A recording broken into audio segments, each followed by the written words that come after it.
Hello guys, welcome back to our channel. If your hotel collection diffuser suddenly starts showing a blinking blue light and stops diffusing fragrance the way it normally should, it can feel upsetting, especially when everything seemed completely fine before.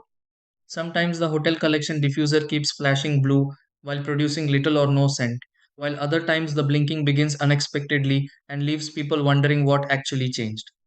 A situation like this can happen because of low oil levels, connection interruptions, setup issues, or temporary system glitches that are easy to overlook.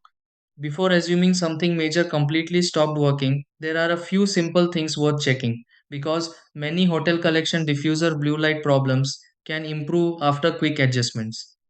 In this video, let's go through several easy steps to help fix a hotel collection diffuser blinking blue light. Try these.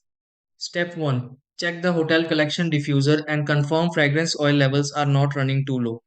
Step 2. Inspect the power connection linked with the hotel collection diffuser if the blue light keeps blinking. Step 3. Recheck the oil bottle inside the hotel collection diffuser and confirm it sits properly. Step 4. Inspect tubing connected to the hotel collection diffuser if fragrance flow suddenly feels weak. Step 5. Restart the hotel collection diffuser briefly and wait for the blue light behavior to refresh. Step 6. Test the hotel collection diffuser again and confirm the blinking blue light stops normally.